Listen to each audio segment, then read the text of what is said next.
Well, good afternoon, and thank you for being here. My name is Peter Hagen. I'm the Associate Dean of General Studies and also Director of the Center for Academic Advising. I am joined by my colleague Brittany Jennis, who is the Assistant Director of Academic Advising. And we are here to talk to you today about DegreeWorks, which is the new degree audit system that our office has put in place this summer. Actually, we've spent the past year doing this. And this will take the place of, it will replace CAP. But, you know, CAP was working just fine. We used it to check out students for graduation automatically.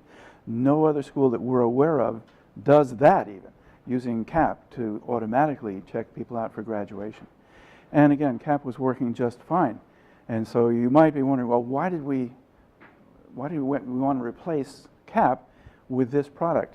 And so I think after this demonstration you might say, well, why did you wait so long to replace CAP? Because it does a lot of really cool things. So that's why we did it. So for starters, this is pretty close to what it's going to look like when you log on to DegreeWorks. And so it's called, what do we call this? A splash page, I guess. And the find feature is really cool, because it will allow you to look up students using any of the variables that you see there. So for example, if you are in charge of a minor, you can look up all of the students in that minor all at once. Or given concentration, all of the students in that concentration at one time. All of your own preceptees, not a problem, just put your Z number in the advisor ID. Or you can look students up by student attributes. So if you want to take a peek at all of the honors students, for example, you could do that. So there's lots of ways to search for students. Now this is not the live production system. It is live, it is available to you right now. But for the purposes of this videotape, we're using the test system because we can't use a real student. If we did, we'd be violating the Family Educational Rights and Privacy Act of 1974, which we should not do, FERPA. So we're going to use a dummy student.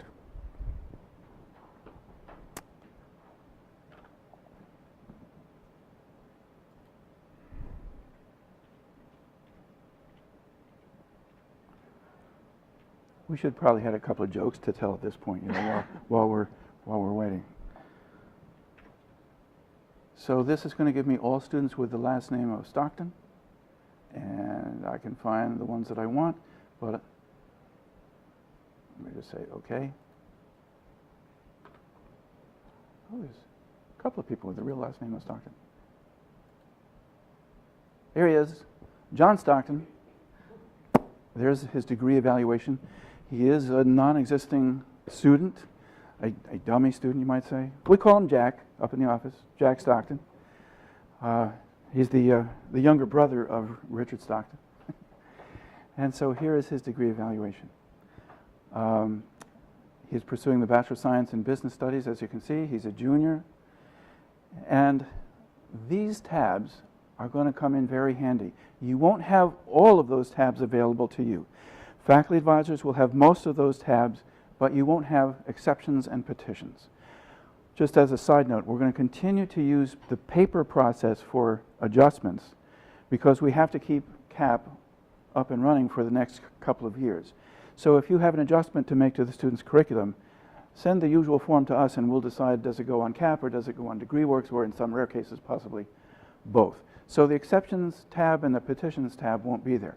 Going forward into the future, we expect that adjustments to DegreeWorks will be handled within DegreeWorks, and there won't need to be a paper process. That's a couple of years down the road. So your opening page will look pretty much like that. So it looks different,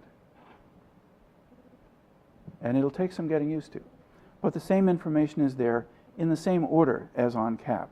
So after a few tries, it's going to seem like home territory if you've been using CAP. One nice thing that we like very much in our office is the degree progress bars. Two separate bars, one for requirements and one for credits, showing the student how far along they are towards completing their degree requirements. So here's the student's major, The students in the Bachelor of Science in Business Management, here's all the courses they need to take. The ones checked off in green are completed. The one in blue is in progress for this semester. And the ones unchecked, of course, have to be done in the future for the student to graduate. So one disadvantage and one advantage to DegreeWorks right at the get-go. You see it says concentration in business management, and just above it it says major in business studies. It turns out that at Stockton, the concentration really drives the bus in terms of the curriculum.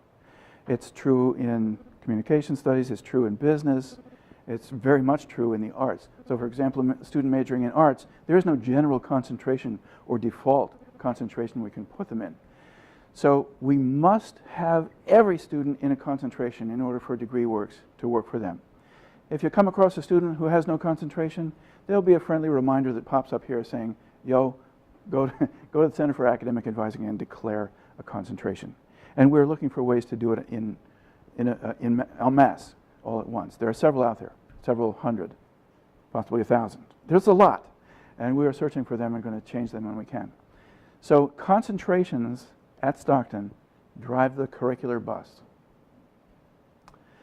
So DegreeWorks is governed by concentrations.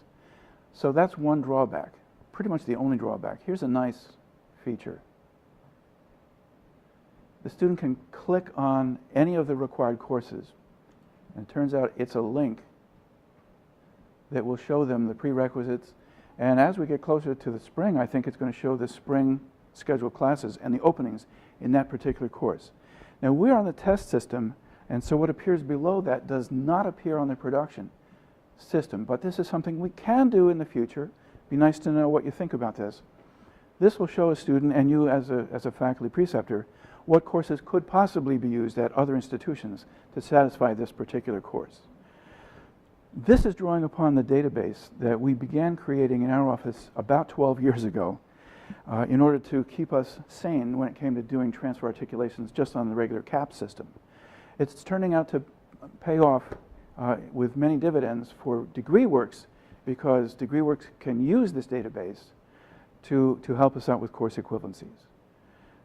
So this is not going out, let's say, to the Atlantic Cape Community College database. This is drawing upon our local Banner database to find equivalencies. All right, so now CAP can do this, a what if, and so can DegreeWorks. So you can pick any other major and you can do a what if. But I'm going to worksheets there. Okay, so this is going back to the first audit. Something that DegreeWorks can do that CAP cannot do is what's called a look ahead. So that student needs to take another course. I think it was Management 3121.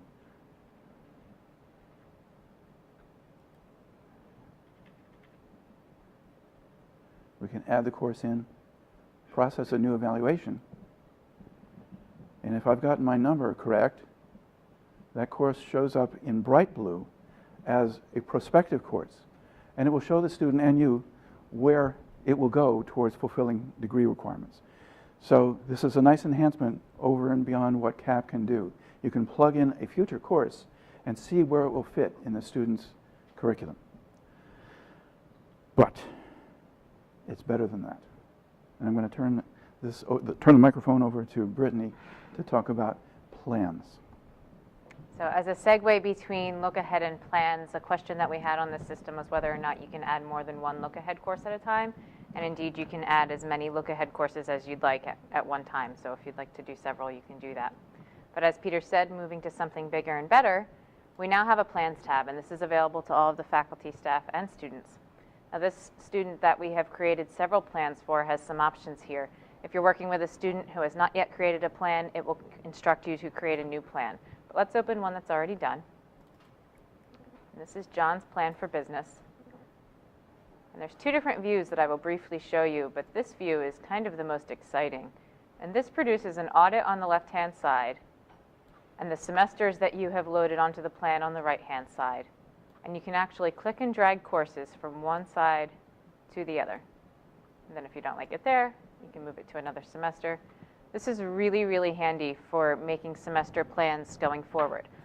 We've had a lot of discussions about this within the office, and we don't anticipate that many Stockton students will be making 4-year plans from the day they come in their first semester and being able to register for exactly what they imagine for the next 4 years. But we think that many students, and hopefully preceptors as well, will find it useful for going a few semesters out at the least. One of the drawbacks to this really fancy view here, where you see the audit on the left and the semesters on the right, is that you can't drag and drop courses that don't exist. So here we have a range. This course, or this student needs a management elective. So we can't drag and drop a course because we don't know what that elective is. You'll see the same thing in general studies and so on. So there's another view, and that is the edit view. No, I do not want to save changes.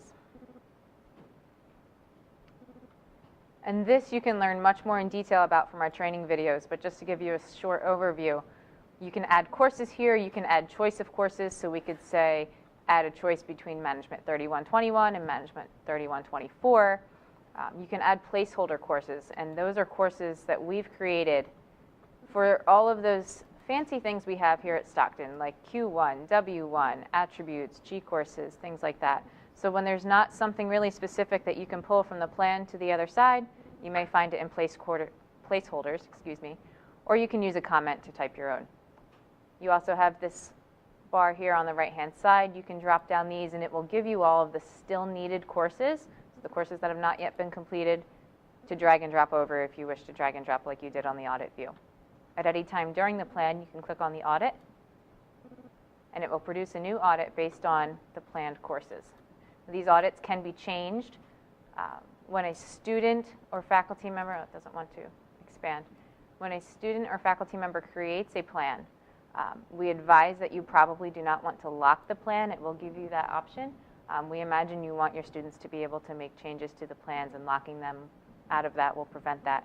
However, you can lock the plan if you wish. You can save the plan. If you are working with a student and they want to try their own version of this, or you want to keep this one and try a new one, you can save as, just as you would save as a document and start a new version as a copy. Moving forward from the plans, we also have notes. So now any faculty member or staff member at Stockton can create a note for a student. We have been advising that we don't want anything to go on these notes that you would not want on the front page of the paper, because they are viewable to everyone who can see the student audit. So here's a list of notes for the student that we've created. This is available under the Notes tab. If we were to add a new note, click on Add Note. I'm going to choose from the predefined list, but you do not have to. Save the note. And when we go back to the worksheet and scroll to the bottom of the audit, we will see the note at the bottom of the worksheet. So the notes appear down here. Notes cannot, unless it's an extreme emergency, be removed or deleted. So you'll have to contact us if that happens. But once you create a note, it is there to stay. Of course, if you need to make a change, you can add a new note and say something different. But this is really going to be a great tool to increase communication between faculty, preceptors, and staff, and the Center for Academic Advising, and for your students as well. Some of the other features we have here right on the main page, we have a clickable button for academic history. So this is not the same as the unofficial transcript, but it's pretty close. So when you need to look at something quickly about the student's academic history, whether it be transfer or native courses, that is readily available to you right on the audit without going out to another browser. You also have the Save or Print Audit. This is the button you want to use to save an audit as a PDF file, which might be a little greener for some of us. For those of us who like to print it out, this is where you want to go to print it, as it will print much nicer from this view than the other. Our last feature on this particular part of DegreeWorks that we want to show you is the GPA calculator. There's several different kinds. The graduation calculator, a student can put it in their credits remaining, the overall credits required, which is 128, and their desired GPA, and it will tell them whether or not it is realistic for them to achieve that GPA and what they need to do to get it. Perhaps the most impressive calculator is the term calculator, and this auto-populates the students' courses that they are enrolled this semester, and they can choose the grades. Maybe they're not doing so well in management, so we're going to say a C+, and calculate, and it will give them a breakdown of their GPA that they expect for this semester. The advice calculator, very similar to the graduation calculator, and it will give them advice as to whether or not their goal is realistic. I'm going to turn it over to Peter to show you something else.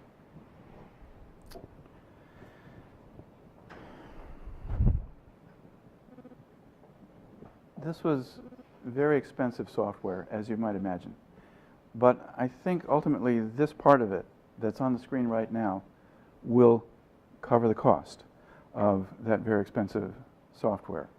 This is called transfer equivalency self-service, and it's going to allow a prospective transfer student to get on to our website and put in their intended semester they wish to enroll, their level, their major, their concentration, of course, because we need concentration, as we said earlier, and a possible intended minor. And they can do so anonymously if they wish, or they can create an account, which I've done. So we're looking at my account here. I'm posing as a prospective transfer student, but they can do it anonymously. We're hoping to roll this out and make it public in about a week's time. We're hoping to put some buttons on here that says things like, I'd like to apply now, or I have a question about how my courses are going to transfer, please contact me. Some sort of buttons that the student can click on to either start the application process moving or get better information. So I've gone ahead and entered some courses from a couple of different schools.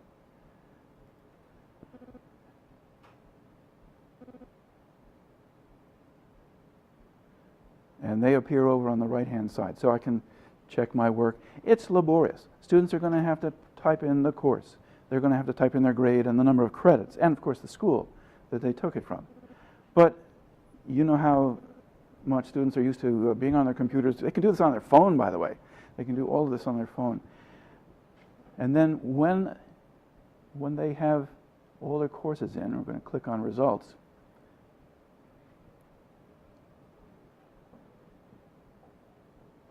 It gives them a full degree audit. This is cool. This, we hope, will attract prospective students to Stockton in ways that we haven't been able to attract them in the past. You have perhaps used the software called NJ Transfer, and that's okay as far as it goes. It takes a lot of maintenance. Our office has to maintain all of those equivalencies. But it only goes so far. It only gives the student a truncated degree evaluation. It only shows them about half of their degree. And it really can't handle courses that will count in two different ways, like the attributes. There should be some, yeah, so there's art history satisfying an elective for the student and also the arts attribute. And here's all the equivalencies at the bottom. So once again, this is building upon the transfer equivalency database that we started building into Banner about 12 years ago. I think this is going to be a really useful feature, and my hope is that there'll be some prospective transfer students that might not otherwise have transferred to Stockton, but may do so once they see how completely their credits transfer to Stockton. NJ Transfer can't show them the arts course counting in two places. It can't show them the Q2, oh, Q2, right, I misspoke there. We'll edit that part out. They can't show the Q1s, the W1s, and so on. But this can. It'll show the full functionality of each one of the courses that a student puts in. And yeah, they can download a PDF and print it. This is my hope for the future. This is why I think that this expensive system will pay for itself over time. Maybe not in the first year, maybe not the second year. But if you think about it, if about 10 new students apply to Stockton halfway through their curriculum and see their way to graduation at Stockton, that pays for this whole thing, all of degree work. So that's my hope, and if it doesn't work out, maybe I'll be sent outside the stockade gates, but we'll wait and see if that happens or not. So I'm going to talk about what we're doing now. Sure. I just wanted to quickly interject and say that there are no other schools in New Jersey using this software, so there's no other place in New Jersey that a student can go online and put in their transfer courses and get a complete, detailed, up-to-date audit telling them exactly how their credits are going to transfer to Stockton. And even now, up until recently, the only thing a student gets even after they apply to Stockton, before they are accepted, they get a letter in the mail that says, we've accepted 34 credits, but we don't know, or they don't know as a student, where those credits are going to apply in their curriculum. This will be useful for potential freshmen even choosing AP courses in high school, things like that. And you can create an account and save your work. As you saw, Peter created an account ahead of time. So students working through 2 years or what have you at the community college can save their work and go in here every semester and put their courses in and kind of follow along with their curriculum as they go along. So we're hoping to roll this out in about a week or so that students out there in the field can start looking up their courses, and we hope start clicking buttons that say, I want to apply to Stockton. We are also working on training videos. Brittany is working on training videos. Where will they appear? So if I may Yep. direct you to our website for DegreeWorks, we have created some training videos very similar to what you may see on the e-learning site for Blackboard. And you can actually just go to DegreeWorks. www.stockton.edu/DegreeWorks will bring you to our DegreeWorks landing page. And down below, somewhere in this vicinity, you will see several training videos. We've made them for faculty and for staff and for students as well. They should be up within a week or two. We're just waiting on some YouTube closed captioning, fine detailing to be done. But they should cover just about anything you need to know in terms of navigating the software and kind of getting into the nitty-gritty of how to do things like plans and some of the more complicated features.